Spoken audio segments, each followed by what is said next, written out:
Hoje nós vamos estudar a comunicação e a tutoria pedagógica no ambiente online e presencial. Para isso, vamos refletir sobre a nossa participação online. Já alguma vez refletiu sobre a sua identidade digital? Qual a ferramenta web que escolheria para comunicar com os seus alunos? Quais as estratégias para uma melhor comunicação e tutoria? Descubra as respostas a estas e a outras questões assistindo a esta aula. Hoje em dia, a comunicação está facilitada pelo uso das tecnologias digitais. Mas o que é que significa comunicar online? Há noções gerais de comunicação na web que deve ter em mente antes de pensar nas ferramentas que irão suportar essa comunicação. A primeira relaciona-se com as regras de etiqueta online.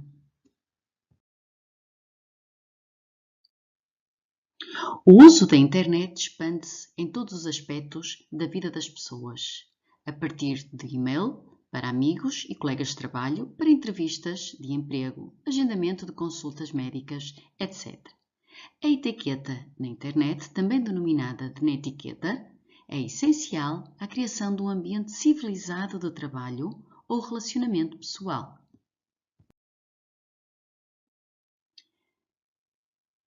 É muito importante seguir as regras de etiqueta na internet para ser agradável. Mostrar respeito pela opinião dos outros, mesmo que não concorde, abstenha-se de julgar publicamente os outros. Evite dizer algo negativo sobre os outros publicamente. Nunca diga nada de negativo sobre a sua empresa, ex-empresa, seu chefe ou seus colegas de trabalho publicamente na internet.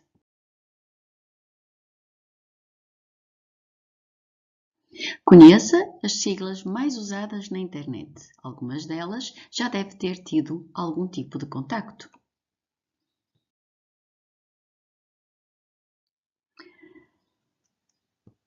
Nas formas de interação, sabemos que na internet as pessoas gostam de mensagens curtas. Portanto, é essencial manter a mensagem ou os posts breves. A maioria das pessoas usam a internet para ganhar tempo, por isso deve manter as mensagens o mais breve possível. Se tiver mais a dizer, tente dividi-lo em tópicos menores. Isso vai forçá-lo a ser mais organizado e permitir ao leitor digerir a informação de forma mais ordenada. Na comunicação web, é importante não passar a mensagem de grito. Por isso, evite o uso de letras maiúsculas em qualquer e-mail ou atividade web. Algumas pessoas acham que manter o botão do Caps Lock ligado no ON para toda a mensagem irá torná-la mais fácil de ler e mais evidenciada, embora faça realmente o oposto. Quando nós escrevemos em letras maiúsculas, significa que estamos a berrar. Não só é difícil de ler, como sugere o grito e é rude. Tenha cuidado de proteger as suas informações pessoais. Qualquer coisa inserida na internet fica disponível para todos verem. Evite acrescentar algo muito pessoal. Isto inclui um endereço postal, um número fiscal e outras informações. Não vamos tornar as coisas fáceis para pessoas mal intencionadas. Tenha sempre em atenção as leis do direito de autor. Alerte os seus estudantes para nunca copiarem o trabalho de outra pessoa e publicá-los na própria página. É contra a lei dos direitos de autor, pois é considerado roubo. É sempre uma boa ideia solicitar a autorização antes de usar o trabalho de alguém. Todas as fontes devem ser citadas e disponibilizado o link para o trabalho completo.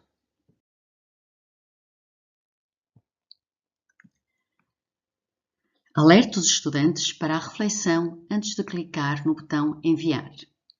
Se está a enviar e-mails, mensagens em tempo real, comentar no Facebook ou enviar uma mensagem num blog, é importante não esquecer que qualquer coisa disponibilizada na web ficará para sempre.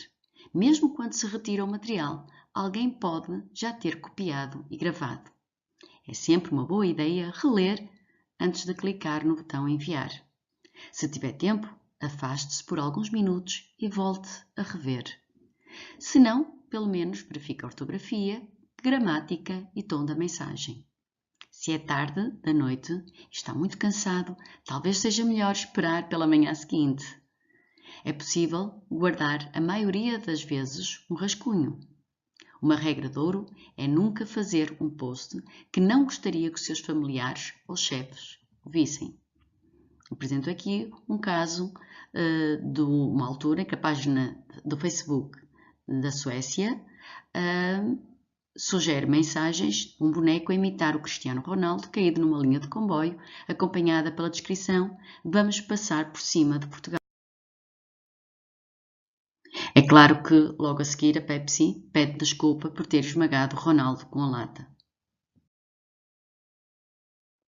É importante impulsionar a interajuda entre os elementos de uma comunidade de aprendizagem, partilhar informações e oferecer respostas a perguntas. Se alguém inserir um post, algo impróprio, abstenha-se de fazer comentários. Agora que já compreende os principais conceitos associados à comunicação digital, está na hora de conhecermos um pouco melhor as ferramentas web que possibilitam essa comunicação. Aqui eu apresento um link do MindMaster, que é uma ferramenta online gratuita para a criação de mapas mentais, onde poderão aceder e visualizar imensas ferramentas, mas fica para mais tarde. Vamos então falar um pouco sobre as comunidades sociais. O Facebook. O Facebook é uma ferramenta que permite a criação de comunidades sociais entre o formando e os formadores. É uma ferramenta com a qual os estudantes estão habituados a utilizar e, portanto, uma forma eficiente de fazer chegar a sua mensagem aos estudantes. Poderá criar um grupo fechado no Facebook para facilitar a comunicação entre a comunidade de aprendizagem. Aqui tenho o link para o Facebook. Vamos agora conhecer um pouco melhor esta ferramenta. Vamos assistir a este pequeno vídeo. Vamos agora também analisar um exemplo de uma utilização pedagógica do Facebook. O Twitter constitui uma ferramenta de comunicação que, como se estivesse a enviar uma mensagem de telemóvel, com 140 caracteres, para um grupo de estudantes. O Twitter não é uma ferramenta muito utilizada pelos estudantes em Portugal. Conforme poderá ver nos documentos adicionais de leitura que vão ser fornecidos. Apenas 9% dos internautas usam esta ferramenta, contra 98% dos que utilizam o Facebook. Não obstante, é uma ferramenta muito utilizada em outros países e cada vez mais em Portugal também. Podemos aceder ao link do Twitter. Para conhecer um bocadinho melhor da ferramenta, eu convido a assistir a este pequeno vídeo e também a refletir um pouco sobre possíveis utilizações pedagógicas do Twitter.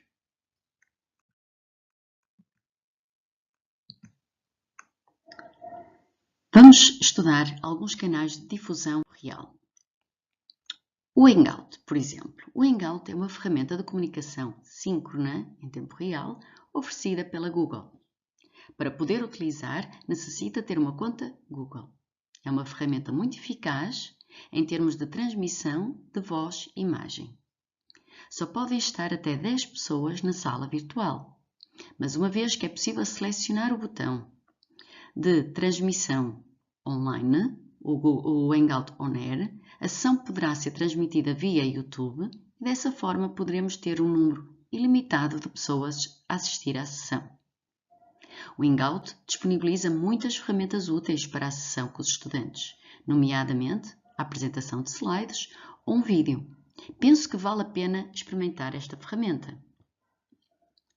Temos o link do Hangout. Para conhecer melhor, eu convido a assistir a este pequeno vídeo e também refletir sobre a utilização pedagógica da ferramenta Hangout. Falaremos agora um pouco do Skype. É uma ferramenta de comunicação síncrona que permite a comunicação em tempo real. Permite uma videochamada com um grupo máximo de 10 pessoas. Sem comunicação vídeo, é possível criar grupos de 25. Não possui, por exemplo, uma ferramenta para a apresentação de slides, como o Hangout. Aqui temos o link para o Skype. Para conhecer um pouco melhor esta ferramenta, eu convido a assistir a este pequeno vídeo e, mais uma vez, convido à reflexão pedagógica da utilização do Skype. Agora vamos ver outras ferramentas que deixaremos para mais tarde a sua experimentação. O Mikogo, por exemplo, é uma ferramenta interessante para a comunicação síncrona. Permite, tal como o Hangout, a partilha do ecrã com um grupo de estudantes. No entanto, ao contrário do Hangout, exige a instalação do programa no PC dos utilizadores.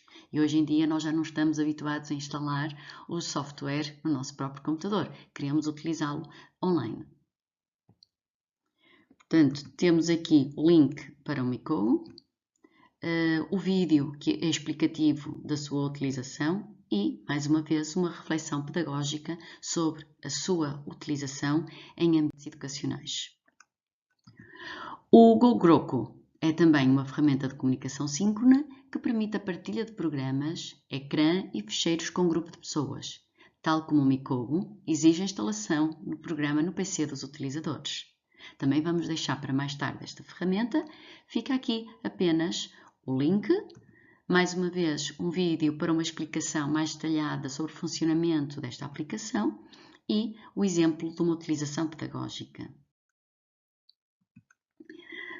Vamos abordar também brevemente, para um estudo aprofundado posteriormente, o do VoiceThread, que é uma ferramenta bastante interessante e permite a apresentação de um conjunto de slides e a participação de diferentes estudantes através da gravação de som ou texto.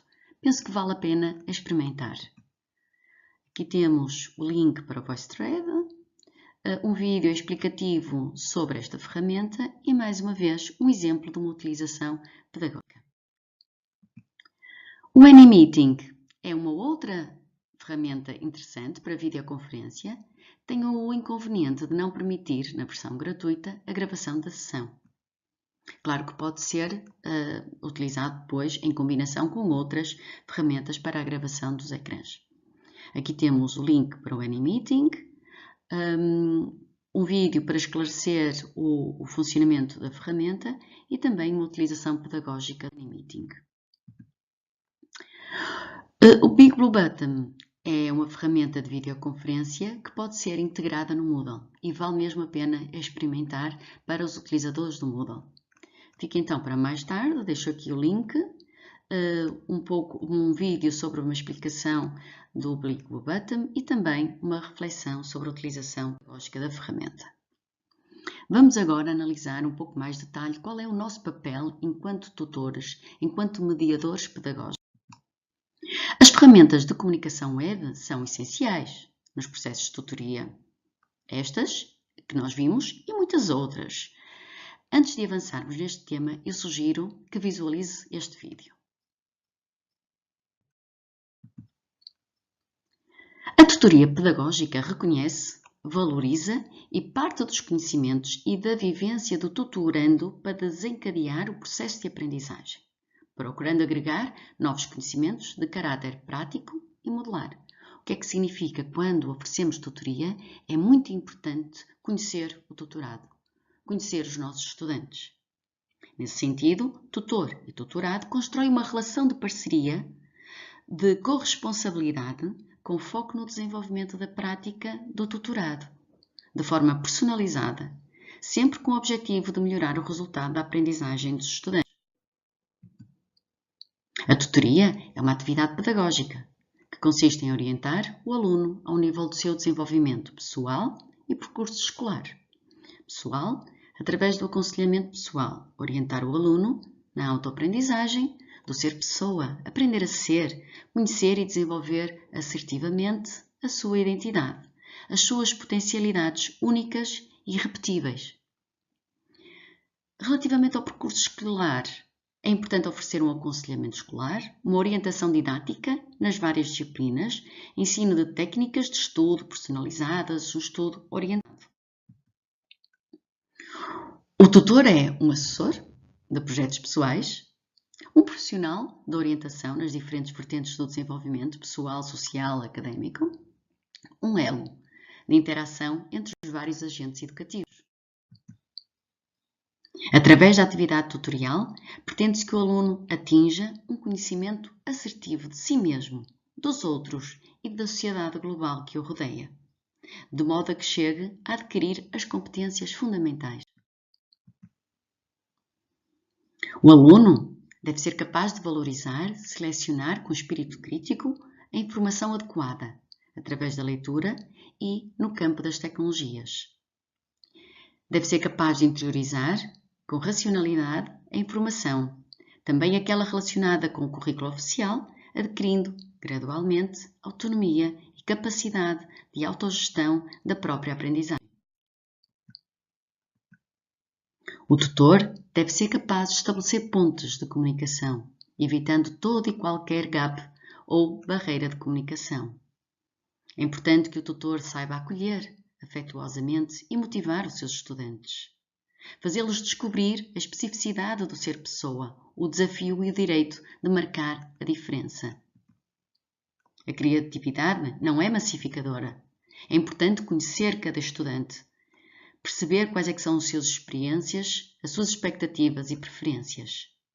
É preciso realizar um compromisso de confiança mútua com cada estudante em particular. No processo de tutoria pedagógica, encontramos uma forte presença cultural de tradições, rituais e símbolos que é necessário preservar com uma própria identidade institucional. Considerando a globalidade da aprendizagem online, é mais do que nunca importante reconhecer que não há dois sujeitos iguais. É indispensável que os sujeitos partilhem o mesmo código para codificar e descodificar as mensagens. É também necessário que estas mensagens sejam motivadoras para despertar a atenção de todos os envolvidos no processo de aprendizagem. É indispensável que mantenham um canal de comunicação aberto e partilhado para que não haja distorções na mensagem. Finalmente, é necessária a criação de um contexto que estimule e permita a comunicação.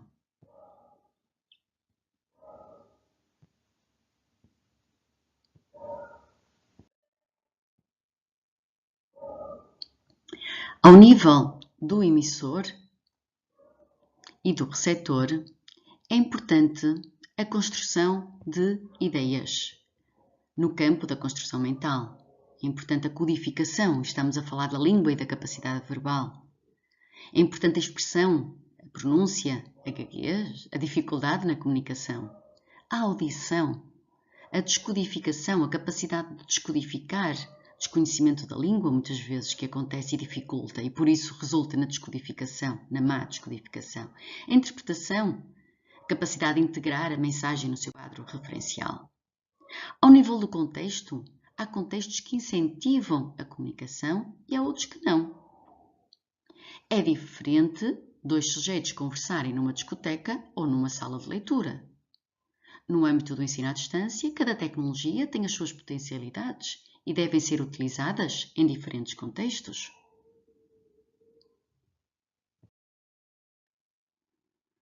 Ao nível do meio, é necessário uma coerência entre o tipo de mensagem e os objetivos, sob a pena de afetar a qualidade da comunicação. Imagine-se um professor a enviar cartas aos alunos com as explicações. Não será certamente o meio mais apropriado. Ou um professor a explicar por voz como um programa informático funciona? Mais uma vez, não é o melhor meio. Seria melhor uma demonstração, um vídeo.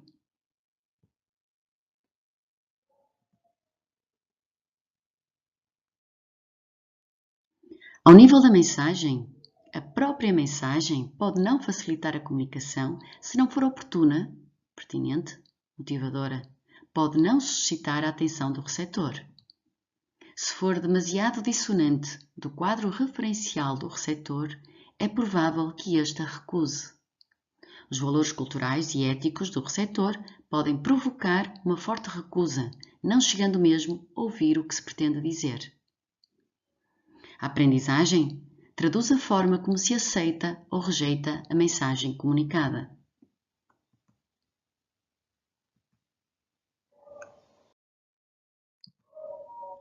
A capacidade de memorização é um obstáculo à aprendizagem que começa a fazer-se sentir-se a partir dos 30 anos. Os adultos aprendem tanto melhor quanto menos precisarem de confiar na sua memória e mais relacionado as matérias e quanto mais relacionadas estiverem as matérias com os temas de interesse pessoais.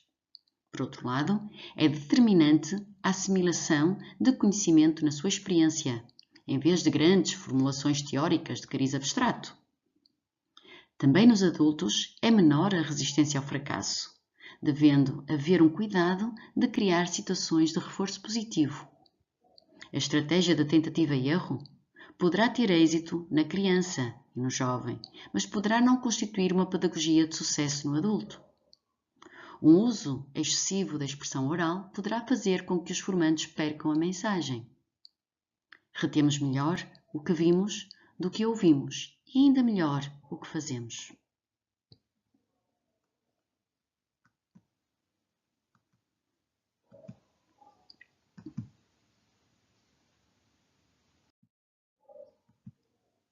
As crianças têm uma capacidade espantosa para fazer coisas sem qualquer utilidade prática. Basta olhar para os currículos das escolas, para as noções e conceitos que têm que saber, normalmente memorizando. Os adultos não têm essa capacidade e reagem mal a longos períodos de trabalho sobre questões que nada têm a ver com as suas questões do cotidiano. Os cenários e os exemplos devem ilustrar situações profissionais que experimentam nos seus postos de trabalho e não demasiados teóricos. A experiência dos formandos pode funcionar positivamente. O formador deve explorar o facto de estar perante um grupo de adultos, certamente com muitas experiências diferentes, que lhe proporcionaram determinadas certezas, mais ou menos definidas.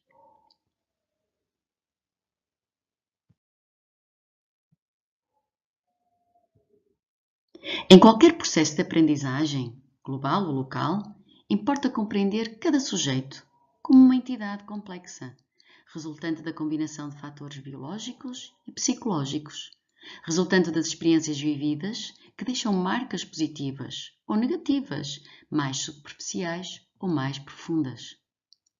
Os adultos normalmente apresentam maiores diferenças individuais do que as crianças e jovens. Isto porque cada um transporta consigo um repertório, isto é, um quadro referencial com grande rigidez, um conjunto de experiências e vivências, das quais muitas são significantemente marcantes para condicionarem o comportamento e atitudes. Esta mistura de estruturas biológicas e psicológicas, amadurecidas em processos complexos de influências sociais e culturais, cimentada por experiências de pequenas e grandes vitórias e derrotas, o que o sujeito atribui cargas efetivas, positivas ou negativas. Isso produz um indivíduo único. Um grupo de trabalho com 20 pessoas adultas é um espaço onde coabitam 20 histórias diferentes, 20 maneiras de ver o mundo. Cada sujeito é uma entidade própria, individual, diferente, tem as suas habilidades e capacidades. Tem as suas motivações, como também tem as suas dificuldades, as suas dúvidas, os seus receios. Por tudo isto, cada um terá um ritmo de aprendizagem próprio, favorecido e dificultado por diferentes fatores. As crianças, em grupos homogéneos, atingem os mesmos resultados em períodos de tempo semelhantes. Os adultos necessitam de tempos diferentes para chegarem aos mesmos resultados.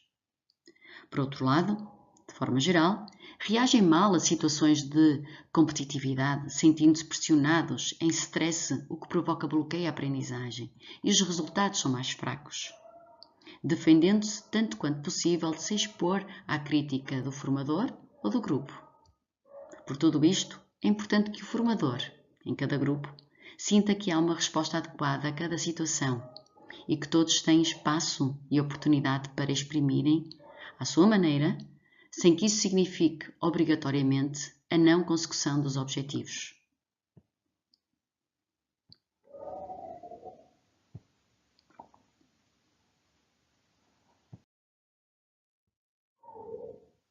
Hoje em dia, o currículo deve-se voltar para a formação de cidadãos críticos, comprometidos com a valorização da diversidade cultural, da cidadania e aptos a se inserirem no mundo global e plural. O currículo na visão multicultural deve trabalhar em prol da formação das identidades abertas à pluralidade cultural. Falar em aprendizagem global ou educação global não implica as mesmas necessidades formativas, pois muitas vezes o conteúdo globalizado não traduz as diferenças locais. Cada sociedade continuará a produzir os seus conteúdos. Uma vez que alguém lê uma ideia, aplica a sua experiência, reescreve aquele conceito, estamos a falar de semiótica e, portanto, na criação de elementos novos, novas ideias, novos conceitos, ou seja, outro conteúdo.